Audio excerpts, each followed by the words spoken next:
Olá pessoal, aqui é o professor Bruno e nesse vídeo eu vou fazer aqui a resolução do Enem 2021, prova que acabou de ser realizada. Eu vou fazer essa correção, né? Ou seja, o gabarito que eu vou soltar aqui é o gabarito que eu vou fazer no dia da aplicação da prova, com base no caderno rosa, tá? O caderno que chegou às minhas mãos aqui é o caderno rosa. Normalmente eu faço a resolução com base no caderno azul, tá?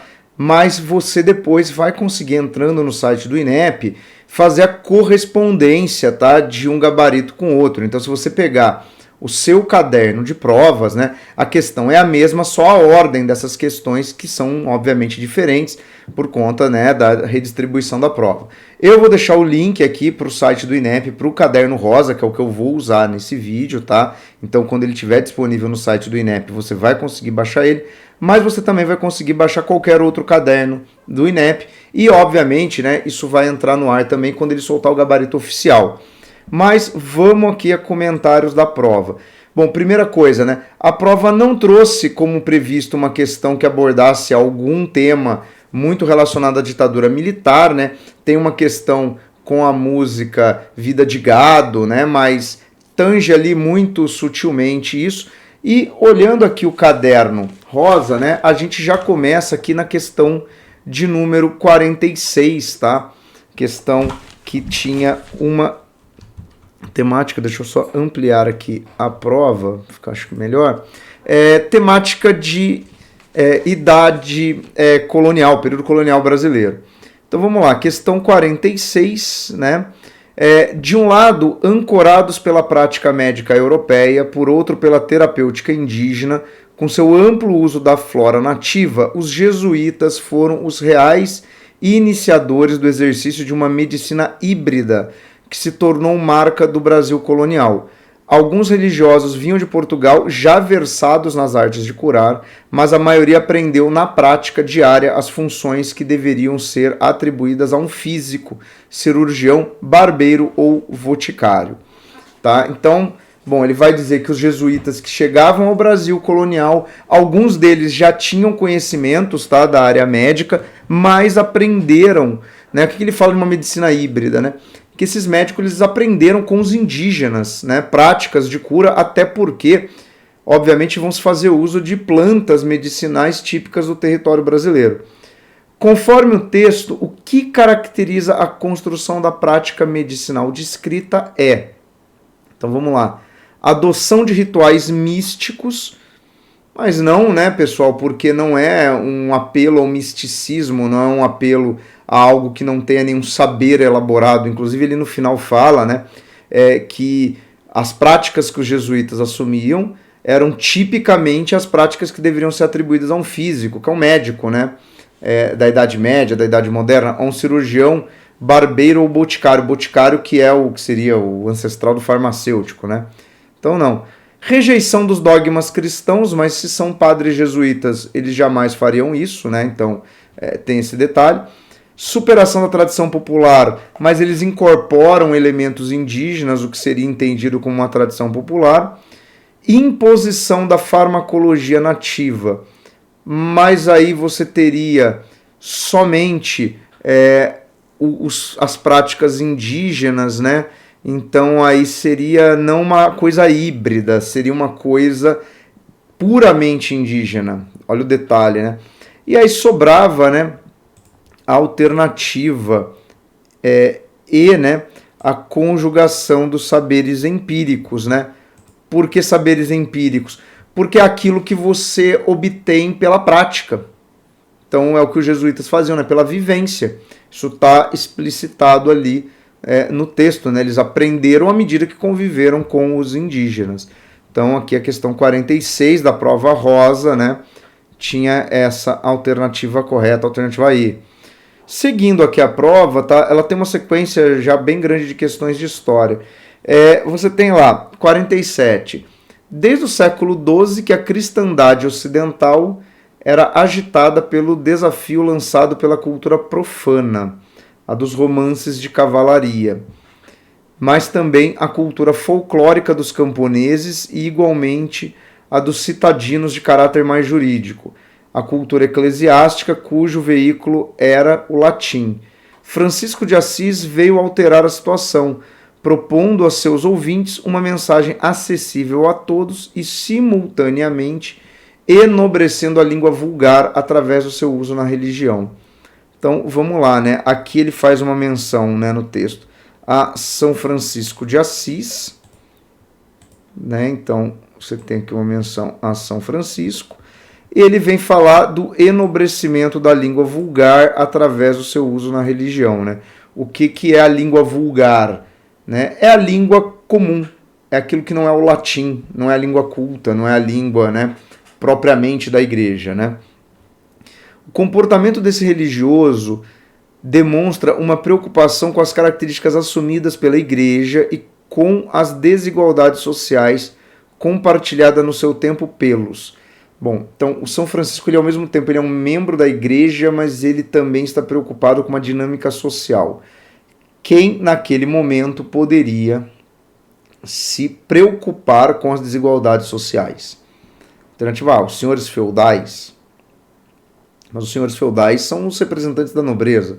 Acho que eles não estão muito preocupados com combater desigualdade social, né? Movimentos heréticos, né? O que são movimentos heréticos? São aqueles movimentos que, de alguma forma, se comportam fora do esperado, tá? Por exemplo, pela própria religião. Então, heresia seria isso, né?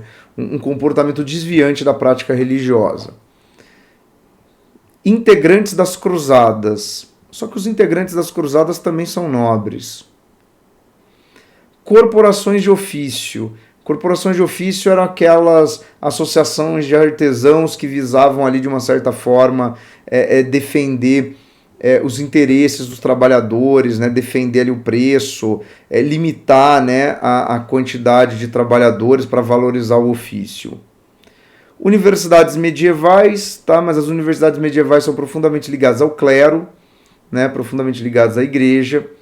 Então, se você olhar bem, você tem 3 alternativas que falam da elite medieval, né? A nobreza feudal, os senhores, os cruzados e as universidades. Aí você tem as corporações de ofício, né? Só que as corporações de ofício, elas são defensoras de um grupo muito particular, né, da sociedade, e São Francisco de Assis não tem relação com isso. Então, por que marcar a B movimentos heréticos? Porque aí, pessoal, a gente tem que lembrar, e para quem já viu Nome da Rosa ou leu o livro, vai entender com mais facilidade. Os franciscanos, ao defenderem uma igreja preocupada com os pobres, foram considerados heréticos na Idade Média. Por quê? Porque a Igreja Católica era grande proprietária de terras, né, e o alto clero, obviamente, replicava, né, valores, né, de vida, valores sociais da nobreza. E ao defender uma igreja voltada aos pobres, né, os franciscanos foram, durante muito tempo, considerados heréticos. Por isso que existe, inclusive, dentro da Igreja Católica, um conflito entre essas ordens, né? A ordem jesuítica, a ordem franciscana, né, ela era mal vista por diversos membros do alto clero. Então, por isso, a alternativa B. Mas é uma boa questão aqui sobre a mentalidade medieval. E aqui na sequência, a questão 48, né? Por que o Brasil continuou um só enquanto a América Espanhola se dividiu em vários países? Para o historiador brasileiro José Murilo de Carvalho, né, lá que escreveu Os Bestializados, né, um dos grandes historiadores brasileiros, parte da sociedade era muito mais coesa ideologicamente que a espanhola. Carvalho argumenta que isso se deveu à tradição burocrática portuguesa. Portugal nunca permitiu a criação de universidades em sua colônia. Por outro lado, na América Espanhola, entre 1772 e 1872, né, durante um século, 150 mil estudantes se formaram em universidades locais. Para o historiador mexicano Alfredo Ávila Rueda, as universidades na América Espanhola, eram em sua maioria reacionárias. Nesse sentido, o historiador mexicano diz acreditar que a livre circulação de impressos, jornais, livros e panfletos na América Espanhola, que não era permitida na América Portuguesa, a proibição só foi revertida em 1808, teve função muito mais importante na construção de regionalismo do que propriamente as universidades. Tá, então aqui nós temos o José Murilo de Carvalho, historiador brasileiro, argumentando que uma grande diferença no processo de independência da América Portuguesa e da América Espanhola, ele atribui o caráter das universidades na América Espanhola.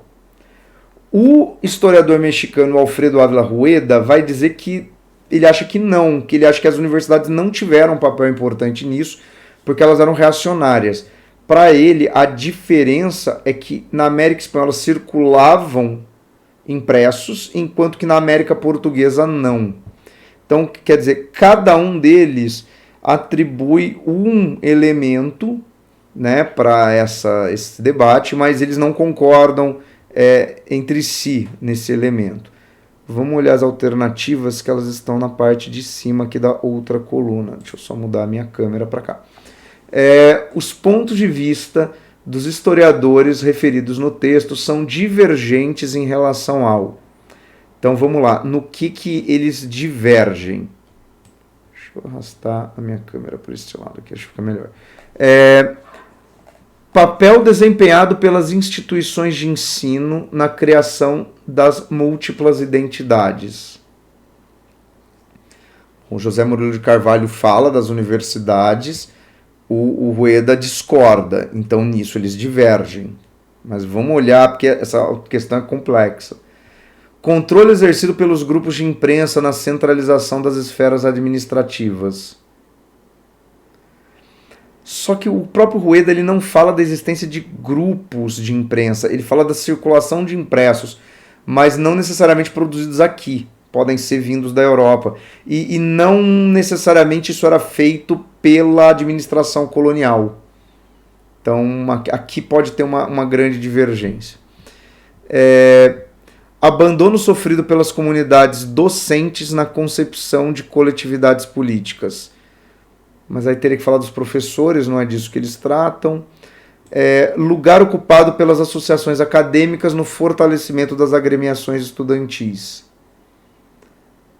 Mas também ele não está falando de agremiações estudantis, mesmo o José Murilo de Carvalho está falando de pessoas formadas, né?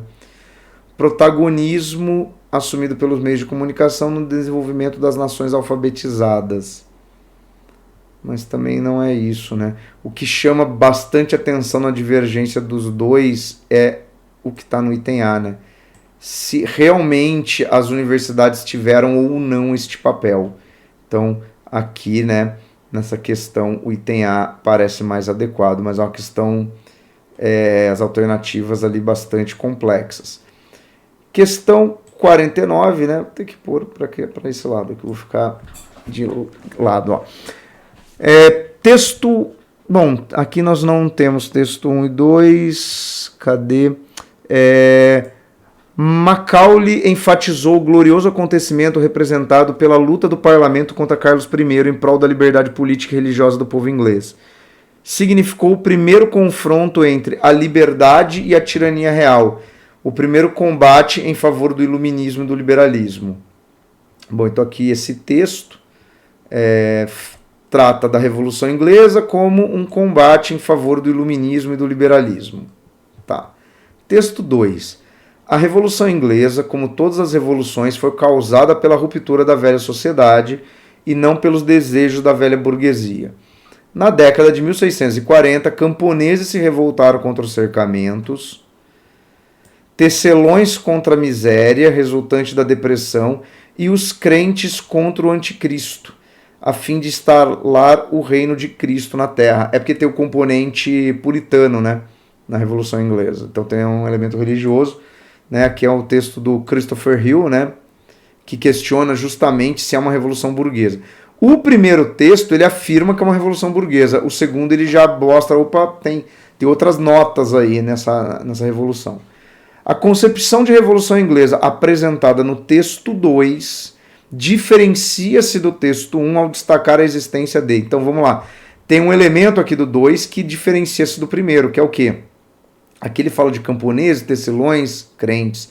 Aqui ele basicamente trata como uma coisa do iluminismo. Destacar a existência de pluralidade de demandas sociais, homogeneidade das lutas religiosas, unicidade das abordagens, superficialidade dos interesses políticos, superioridade dos aspectos econômicos. Ó, repare que a alternativa B e a C, elas tratam como se o texto 2 fizesse o que o texto 1 faz, que é tratar como algo único. Já o D fala da superficialidade, ou seja, como se fosse algo desprovido de grandes interesses, e a E fala de que aspectos econômicos eram superiores. Só que se você pensar, por exemplo, no que ele fala aqui dos crentes contra o anticristo, não, ele está equivalendo um argumento religioso a um argumento econômico. Realmente, dos outros grupos, você tem argumentos econômicos. Mas aí cai melhor essa daqui, né? A pluralidade dessas demandas sociais. Então, nessa questão sobre a Revolução Inglesa, né, aqui no caso a questão 49, é essa a alternativa correta. E aí nós vamos descer aqui a prova até a questão 57. Ficou aqui bastante espaçada, né, as outras questões de história, que é o Manifesto dos Pioneiros da Educação Nova. Olha lá, o documento produzido na Era Vargas, né? A educação nova, alargando a sua finalidade para além dos limites das classes, assume como uma feição mais humana a sua verdadeira função social, preparando-se para formar a hierarquia democrática pela hierarquia das capacidades. Então, olha só, ele fala de hierarquia democrática e hierarquia das capacidades. Tá? Recrutadas em todos os grupos sociais que se abrem às mesmas oportunidades de educação. Ela tem por objetivo organizar e desenvolver um meio de ação durável com o fim de dirigir o desenvolvimento natural e integral do ser humano em cada uma das etapas de seu crescimento de acordo com uma certa concepção do mundo. Tudo bem. Inclusive é um documento que está disponível no site da Faculdade de Educação da Unicamp. E olha lá, questão produzida em 2015, aquela história de que as questões do banco do Enem ficam ali. Nenhuma questão foi produzida para esta prova em específico, tá? Mas vamos lá, os autores do manifesto citado procuravam contrapor-se ao caráter oligárquico da sociedade brasileira. Nesse sentido, o trecho propõe a relação necessária entre, a educação nova, 32 é a fase ainda democrática do governo Vargas, né, a fase ali do governo provisório, né, mas 32 tem um movimento constitucionalista, né, você já tinha o Ministério da Educação, então você tem ali uma série de rupturas que se opõem ao caráter oligárquico. O que é o caráter oligárquico, pessoal? A gente tem que lembrar que a oligarquia é aquela época em que você tem um privilégio, né, para as camadas ligadas ali à elite agrária. Então, o que se propõe ali? Ele fala, né, de democratização do ensino, hierarquia das capacidades, né? Ele fala de acessar o ensino pessoas de diferentes grupos sociais. Então, olha lá, uma relação necessária entre ensino técnico e mercado de trabalho. Até pode ser. Você pensar que o Vargas vai industrializar o Brasil, modernizar o Brasil, né? Acesso à escola e valorização do mérito. Também pode ser, né? A ideia da democratização do ensino e quando ele fala de hierarquia de capacidade, né? Ampliação de vagas e formação de gestores. Ampliação de vagas está meio, talvez implícito nessa hierarquização democrática, pode ser. Ou só criar meios que a concorrência por essas vagas seja mais justa, pode ser. Disponibilidade de financiamento e pesquisa avançada, não é disso que ele está falando. Remuneração de professores e extinção do analfabetismo, só que ele não trata disso claramente, né? Aumentar o salário dos professores.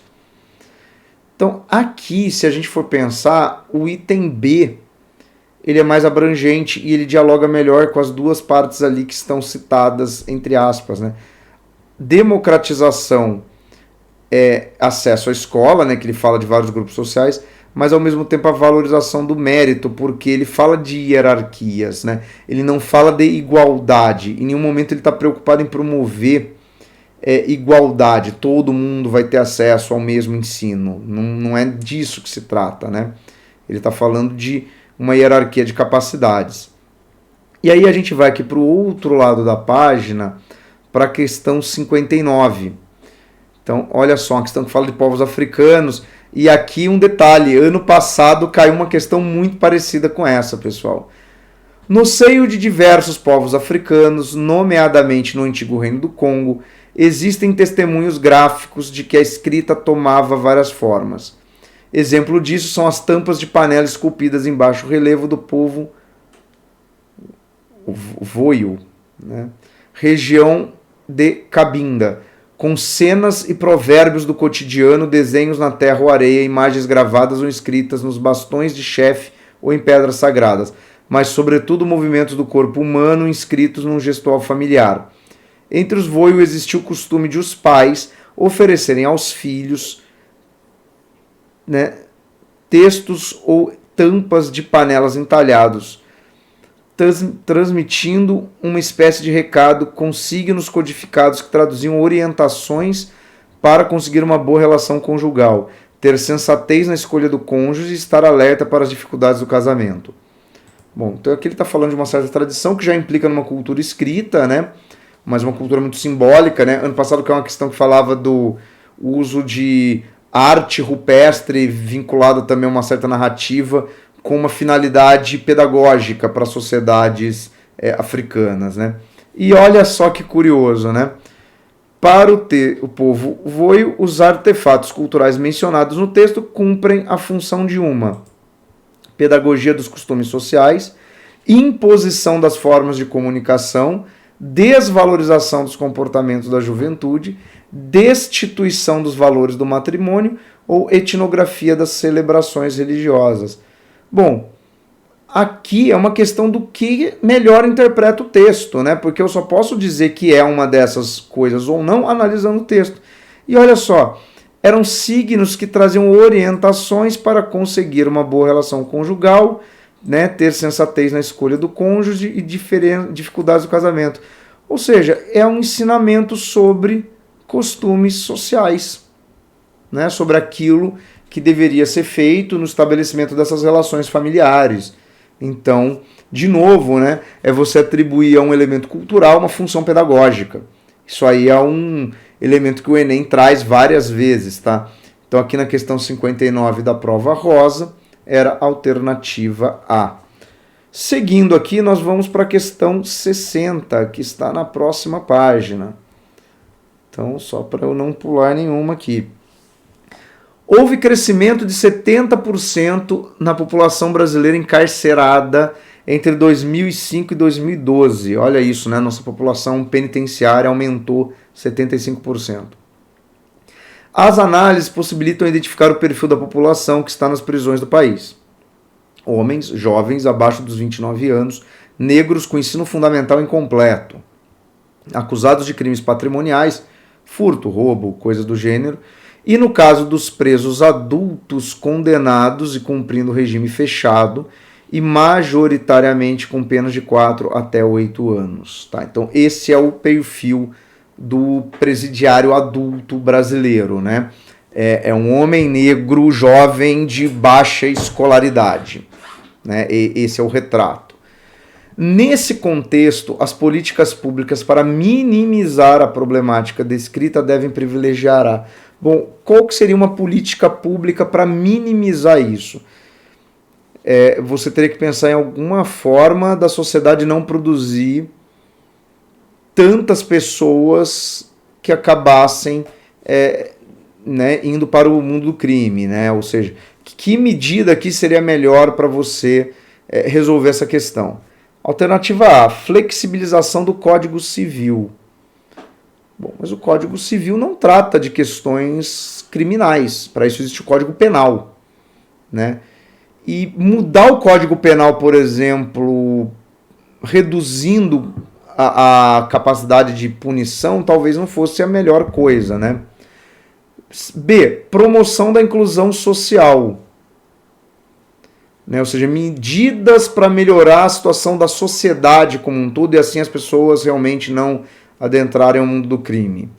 Pode ser. C, redução da maioridade penal. Só que se você reduzir a maioridade penal, você não vai mudar absolutamente nada na vida dessa galera que está descrita aqui no texto. Você, na verdade, vai antecipar a possibilidade de alguém entrar no sistema penal brasileiro. Então, acho que não é muito bem uma situação, né? Contenção da corrupção política, mas a corrupção política não é um fator aqui, até porque os condenados citados aqui não são corruptos, né?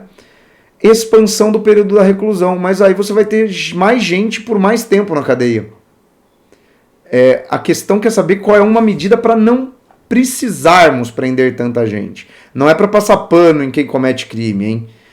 Então aqui a melhor, obviamente, é a B, até porque ela condiz com uma das orientações de questão do Enem, que é você elaborar questões que tratem de formas de melhorar a inclusão social. Aqui no caso, inclusão social é a resposta, inclusive, né? Então, nós temos aqui na questão 60, né, ou na sua prova, a questão que fala do encarceramento no Brasil, formas de inclusão social, que seria o quê? Se essas pessoas fossem letradas, tivessem formação, qualificação profissional, tivessem, né, uma condição de vida, economicamente falando, que não fosse tão miserável, muitos não se envolveriam em atitudes criminosas, né? A gente tem que pensar que o crime, entre outros fatores, é também uma questão de desespero social, né? Por isso que sociedades que produzem miséria também produzem maior criminalidade, né? Pega os países com maior IDH, com melhor distribuição de renda, melhor escolaridade, melhor acesso a serviços de saúde, educação, de moradia, você vai ver que a taxa de criminalidade é proporcionalmente menor do que de um país como o Brasil.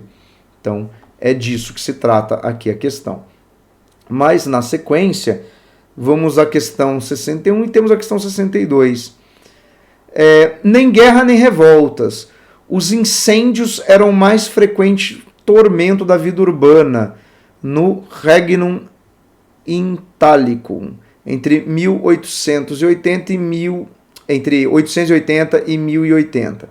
As cidades estiveram constantemente entregues ao apetite das chamas. A certa altura, a documentação parece vencer pela insistência do vocabulário, levando até o leitor mais crítico a cogitar que os medievais tinham razão ao tratar aqueles acontecimentos como castigos que antecediam o julgamento final. Quer dizer, os caras falam, é tanto incêndio que acontece nas cidades que parece um apocalipse mesmo. Como o quinto cavaleiro apocalíptico, o incêndio agia ao feitio da peste ou da fome. Vagando o mundo afora, retornava de tempos em tempos e expurgava justos e pecadores num tormento derradeiro, como insistiam os textos do século X. O impacto acarretado sobre as relações sociais era imediato, prolongava-se para além da destruição material. As medidas proclamadas pelas autoridades faziam mais do que reparar os danos e reconstruir a paisagem. Elas convertiam a devastação em uma ocasião para alterar e expandir não só a topografia urbana, mas as práticas sociais até então vigentes. Então, a cada incêndio, então, o que acontecia, né? As autoridades municipais tinham que reconstruir a cidade, né? E com isso mudavam, né? Acabava ali no final e falava, é uma desgraça, destruía tudo, mas sempre havia uma reconstrução depois. E essa reconstrução se dava normalmente, então, sob novos parâmetros. De acordo com o texto, a catástrofe descrita impactava as sociedades medievais por proporcionar a correção dos métodos preventivos e das regras sanitárias. Mas vamos lá, né? Não estamos falando de problemas sanitários, até porque a peste negra ainda virá, ela é do século XIV. Então, as questões sanitárias não foram resolvidas nesse período, né? E também eles aparentemente não eram muito bons em prevenir incêndios, porque eles continuavam acontecendo, né? Revelação do descaso público e das degradações ambientais. Mas ali no final ele fala que as autoridades, né, dessas cidades reconstruíam a cidade, então não era bem um descaso. E ele está falando de incêndios urbanos, né? Não de incêndios florestais ou algo... Preocupação ambiental não era algo dos homens dessa época, né? Transformação do imaginário popular e das crenças religiosas. Mas aí que tá, os incêndios transformavam esse imaginário, ou eles eram lidos como uma parte do apocalipse por conta de um imaginário já existente que tendia a associar tudo ao fim dos tempos, né? Remodelação dos sistemas políticos e das administrações locais. O problema aqui é a remodelação dos sistemas políticos, porque a gente está falando de uma Idade Média feudal, de cidades que tinham gestão própria, né? Não sei se isso chegaria a ser algo que alguém consideraria. Reconfiguração dos espaços ocupados e das dinâmicas comunitárias. Bom, pessoal, eu acho que o item E é o que melhor dialoga com essa parte final aqui. Ó, né, as autoridades reconstruir os danos e mudar não só a topografia urbana, mas as práticas sociais até então vigentes. Então, nessa questão que fala dos incêndios, né, nas cidades medievais, essa reconfiguração não só do espaço, mas das práticas. Como assim das práticas? Por exemplo, associar certas práticas à origem do incêndio. Então você começa, por exemplo, a reconfigurar a cidade e limitar certas práticas sociais, ou regrá-las para que supostamente você consiga minimizar os problemas derivados dela. Tá? Então é disso aqui que o item está falando. Então, aqui no caso da prova rosa seria da questão, na prova rosa é a questão 61, alternativa E. Tá? E aqui vamos à questão 62, que está do outro lado da página. Vou aqui para cima, ficar igual.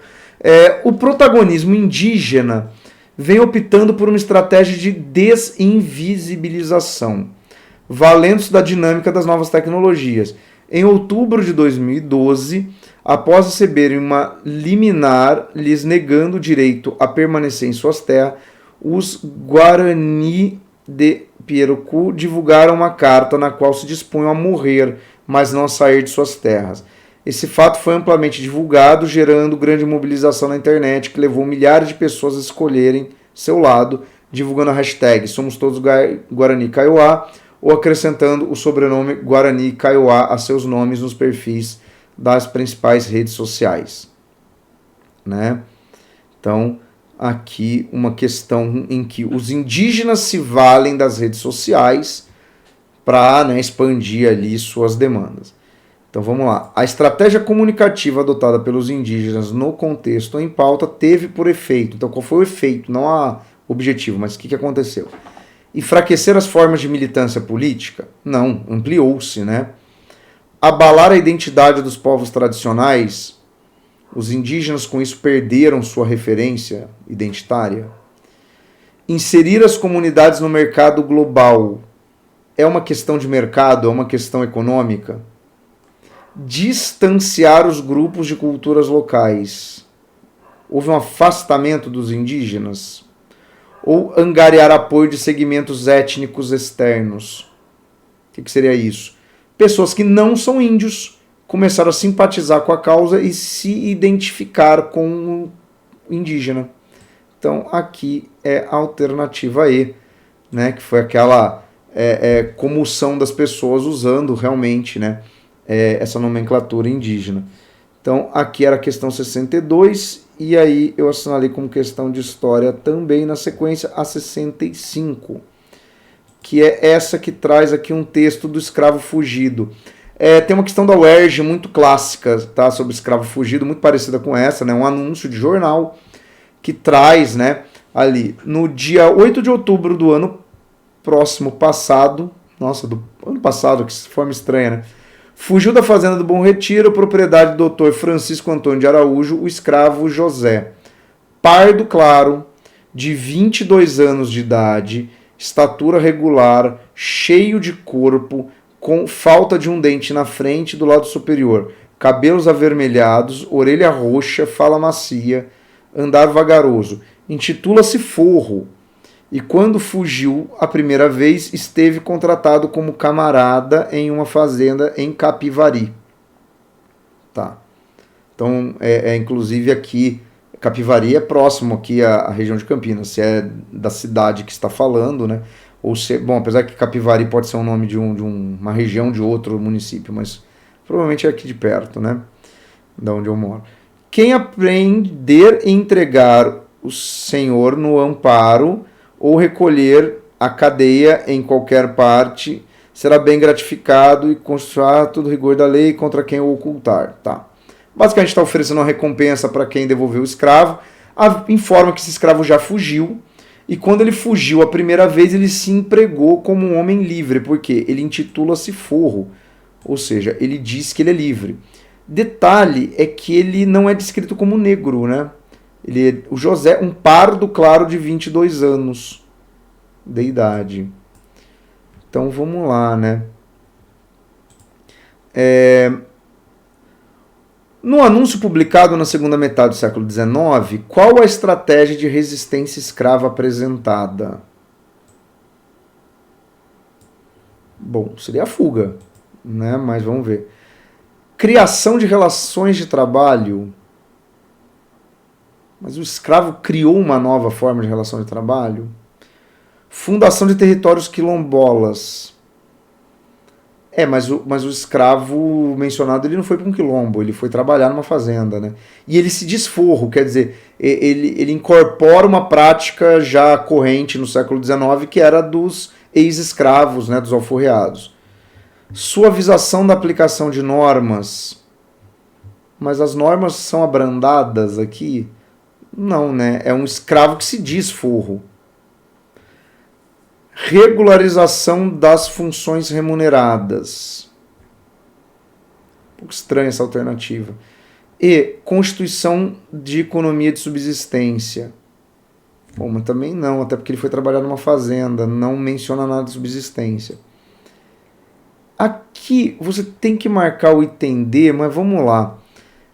É porque com a crescente quantidade de ex-escravos, ou seja, de alforreados, você começa a ter realmente relações de trabalho em que esses ex-escravos recorrem a atividades que são remuneradas, né? Então, quer dizer, à medida que o trabalho remunerado começa a se tornar comum, em algumas regiões mais comum do que o trabalho escravo, o escravo fugido ele se incorpora dentro dessa esfera de trabalho remunerado, né? Se diz forro, isso o escravo ele faz.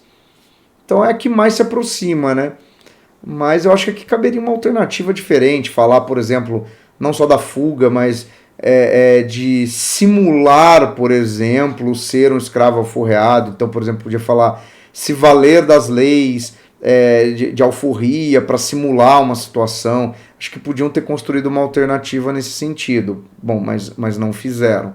Então aqui na questão do anúncio de um escravo fugido é regularizar as funções remuneradas, né? Aqui na prova rosa é a alternativa D da questão 65. E aí na sequência vamos para a questão 68, que está aqui do outro lado da página. Deixa eu pôr ela inteira aqui. É preciso usar de violência e rebater varonilmente os apetites dos sentidos. Essa questão que é uma questão dedo religioso, aí, ó, o ministro gosta. Rebater os apetites dos sentidos, sem atender ao que a carne quer ou não quer, mas trabalhando por sujeitá-la ao espírito, ainda que se revolte. Cumpre castigá-la e curvá-la à sujeição a tal ponto que esteja disposta para tudo, sabendo contentar-se com pouco e deleitar-se com a simplicidade, sem resmungar por qualquer incômodo. Né? Então aqui é um texto que fala a imitação de Cristo. Qual característica do ascetismo medieval? Isso tem a ver com a filosofia medieval, né? O que é o ascetismo? A purificação. Pessoal, ele está falando o texto todo da negação da carne, ou seja, da negação daquilo que é mundano, dos desejos, do sexo, da gula, daquilo que é visto como um pecado pelo ascetismo cristão medieval, né? Então ele está exaltando o ritualismo litúrgico, está afirmando um pensamento racional, desqualificando a atividade laboral, ou seja, está desqualificando o trabalho, condenação da alimentação impura ou desvalorização da materialidade corpórea. Né? Ele não está falando necessariamente de uma alimentação impura, tá? Ele está desvalorizando tudo aquilo que é material, tudo aquilo que é do corpo. Por quê? Porque você não precisa se preocupar com o corpo, você deve aproximar-se do espírito. Então isso aqui é uma questão que pode ser de história, pode ser de filosofia, né? Mas é algo que a gente sempre vê quando fala de Idade Média, né? Aí aqui tem uma questão de geografia. E aqui a questão 70. E essa questão aqui, quem assistiu... Esses dias eu falei dos tigres numa aula presencial, né? O pessoal aqui da internet não viu, mas olha que interessante, né? Uma imagem, limpeza urbana através dos tempos, né? Que são os escravos que carregam baldes de esgoto, né? Baldes de fezes, né? Olha só, né? A repugnante tarefa de carregar lixo e dejetos das casas para as praças e praias era geralmente destinada ao único escravo da família ou ao de menor status ou valor. Todas as noites, depois de 10 horas, os escravos, conhecidos popularmente como tigres, levavam tubos ou barris de excremento e lixo sobre a cabeça pelas ruas do rio. Tigres porque eles ficavam tigrados, né? Imagina o esgoto, as fezes, né, do balde, não é um balde de madeira, escorria, então eles ficavam listrados, por isso que são tigres. Que horror, né? Detalhe, isso é o trabalho do único escravo da família ou, se houver vários escravos, aquele de menor status ou menor valor.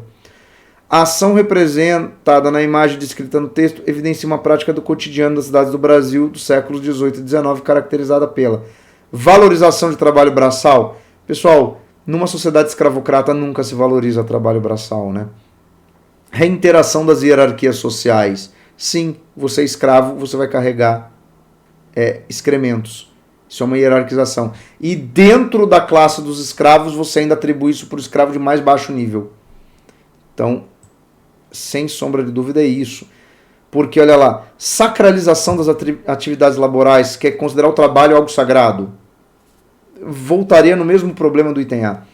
D. Superação das exclusões econômicas, não, porque temos escravos, temos pobres, temos miseráveis, e a ressignificação das heranças religiosas, aqui não tem nada a ver, não é um tema religioso. Então aí uma questão sobre os escravos que carregavam lixo, né, os tigres. Então um elemento aí bem comum, né, falar da questão dos escravos, né, falar dessa situação toda. Aí depois pularemos aqui para a questão 74, que traz 2 textos, né? Vamos lá. Portadoras de mensagem espiritual do passado, as obras monumentais de cada povo perduram no presente como testemunho vivo de suas tradições seculares. A humanidade, cada vez mais consciente da unidade dos valores humanos, as considera um bem comum e, perante das gerações futuras, se reconhece solidariamente responsável por preservá-las, impondo a si mesmo o dever de transmiti-las à plenitude de sua autenticidade. Então aqui estamos falando de obras monumentais, nós temos que preservar, beleza, né? Mas é algo coletivo, né? Isso aqui é a Carta de Veneza de 64, é um documento. Segundo texto. Os sistemas tradicionais de proteção se mostram cada vez menos eficientes diante do processo acelerado de urbanização e transformação de nossa sociedade. A legislação de proteção peca por considerar o monumento até certo ponto desvinculado da realidade socioeconômica. O tombamento, ao decretar a imutabilidade do monumento, provoca a redução de seu valor venal e o abandono, o que é a causa, ainda que lenta, de destruição inevitável. Bom, ou seja, quando um bem se torna tombado pelo patrimônio público, ele se torna um bem de uso mais limitado e ele acaba muitas vezes sendo abandonado, o que acaba cumprindo um papel contrário, né? Aquilo que se pretende ali, por exemplo, com a Carta de Veneza. Só um detalhe, Manual do Patrimônio Histórico Porto Alegre, isso é de 77. Escritos em temporalidade histórica aproximada, então quer dizer, o segundo texto está rebatendo o primeiro, né? Os textos se distanciam ao apresentarem pontos de vista divergentes sobre ampliação do comércio de imagens sacras. Olha a especificidade do item A. Ele está falando de comercialização de imagem religiosa? Não. Substituição de materiais de valor artístico. Ele está falando de trocar um material por outro? Políticas de conservação de bens culturais. Sim, né? O texto 2 critica o que é instituído no primeiro. D. Defesa da privatização de sítios arqueológicos. De novo, olha a especificidade, eles não estão falando somente de sítios arqueológicos. E medidas de salvaguarda de peças museológicas. Mas o tombamento não é uma peça museológica, né? O tombamento é de uma casa, de um prédio, né? De algo da paisagem urbana, não é específico, né? Então, por isso que é a alternativa C aqui. E dando sequência, nossa, tem bastante questões de história aqui nessa prova. Vamos para a questão 77, que fala o seguinte: durante os anos de 1854 e 1855, então o segundo reinado, o governo brasileiro, por meio de sua representação diplomática em Londres e os livre-cambistas ingleses, nas colunas do Daily News na Câmara dos Comuns, aumentava a pressão pela revogação da Bill Aberdeen, né, da Lei Aberdeen. O governo britânico, entretanto, ainda receava que, sem um tratado anglo-brasileiro satisfatório para substituí-la, não haveria nada que impedisse os brasileiros de um dia voltar a seus velhos hábitos. Texto de Leslie Bethel, Abolição do Comércio Brasileiro de Escravos. Então, olha lá a importância de ler o título. Se você não soubesse sobre o que trata a Bill Aberdeen é aquela lei inglesa que tentava proibir o tráfico transatlântico de escravos. Então, vamos olhar as alternativas aqui do outro lado. Quem queria derrubar Bill Aberdeen? O governo brasileiro, interessado em manter o tráfico de escravos, e os liberais ingleses, né, com medo também que isso afetasse as relações comerciais entre Brasil e Inglaterra. As tensões diplomáticas expressas no texto indicam interesse britânico. Então, qual que era o interesse do governo britânico? Estabelecer uma jurisdição conciliadora, compartilhar negócios marítimos, fomentar políticas higienistas, manter a proibição comercial ou promover o negócio familiar. Aqui nós temos um problema. Porque vamos lá. Vamos voltar no texto.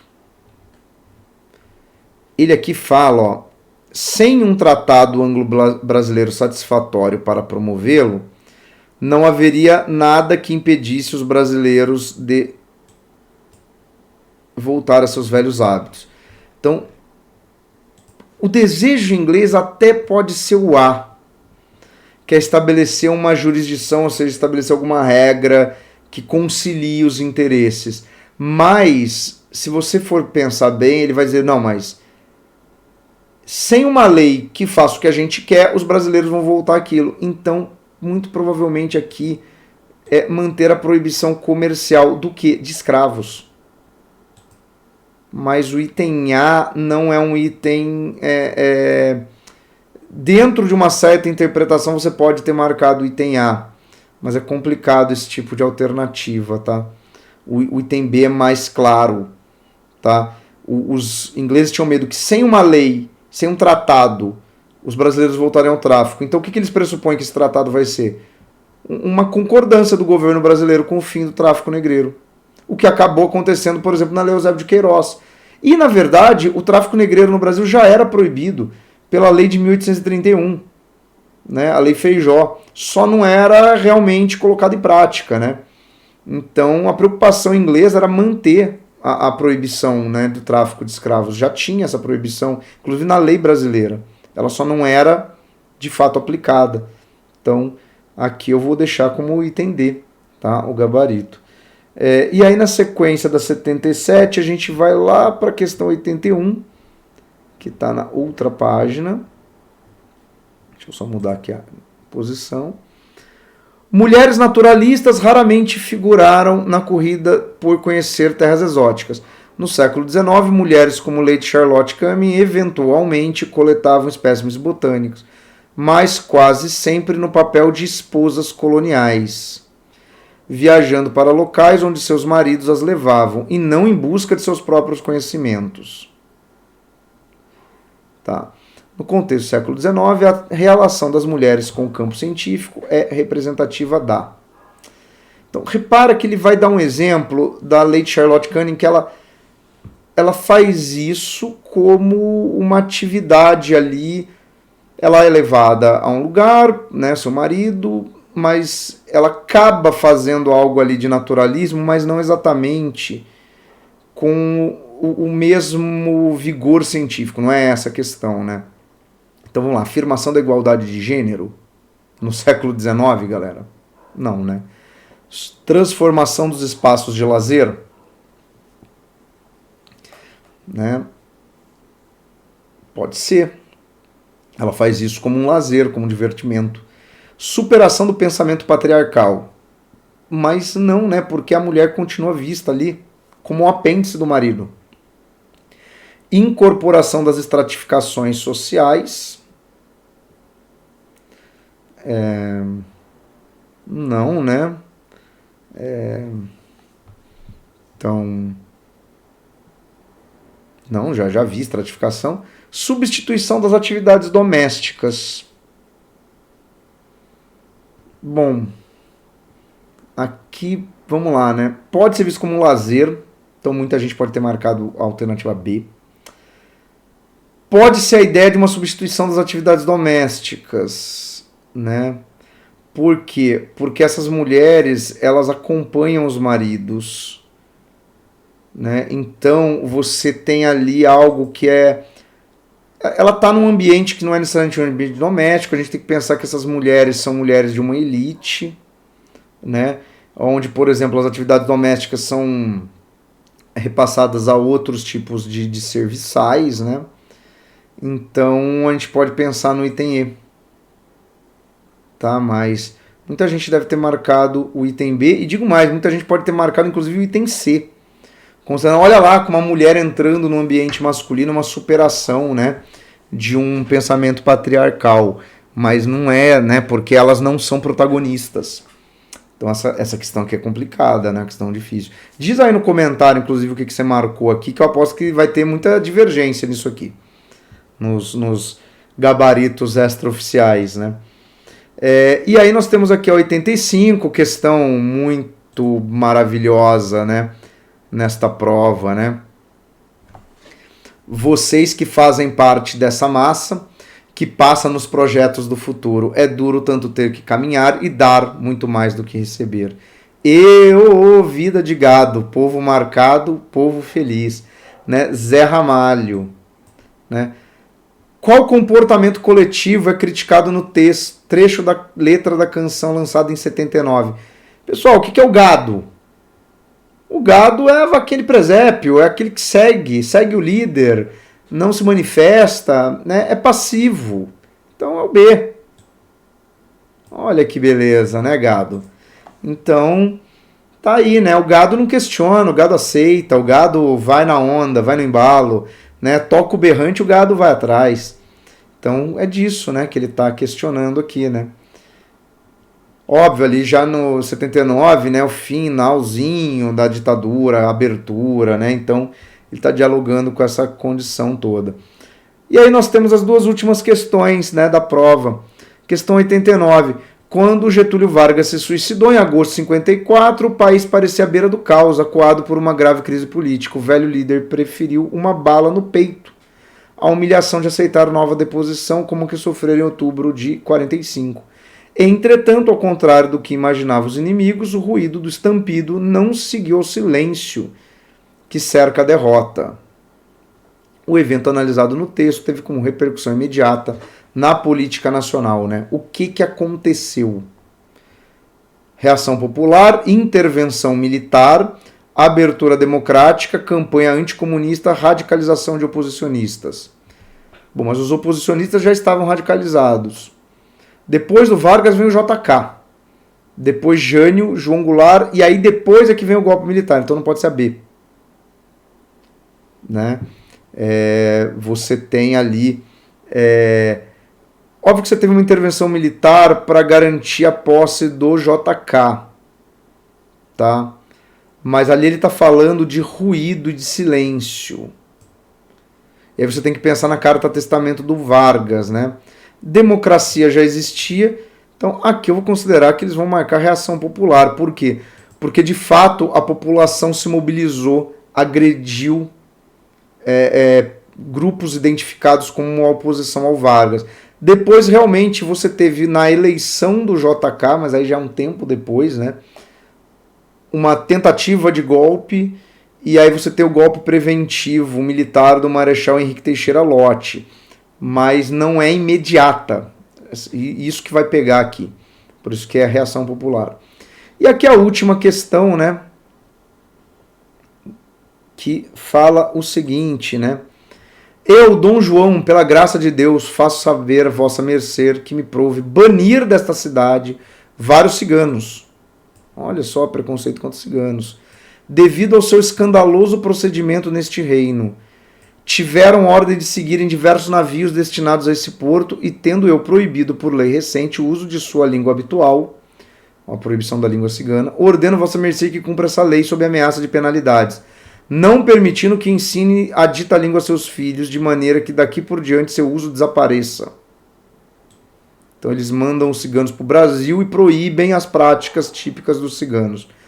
A ordem emanada da coroa portuguesa para sua colônia americana em 1718 representava um tratamento da identidade cultural pautada em converter grupos infiéis à religião oficial, converter pessoas ao catolicismo, suprimir formas divergentes de interação social, evitar envolvimento estrangeiro na economia local, reprimir indivíduos engajados em revoltas nativistas, controlar manifestações artísticas de comunidades autóctones.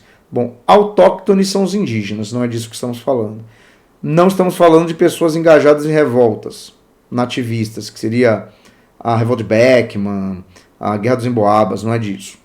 Não estamos falando da questão de estrangeiros na economia colonial.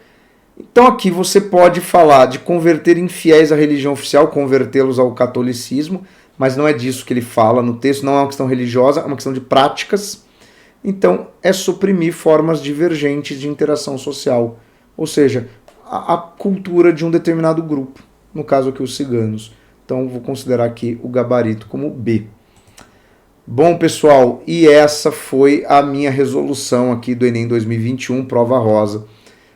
Se você viu até aqui, deixa aí o seu like, se inscreve, ativa as notificações, comenta aí o que você achou da prova, né? Se você achou ela fácil, difícil, tranquila, se alguma questão causou aí algum estranhamento, tá? Compartilha também com seus amigos e até o próximo. Um abraço.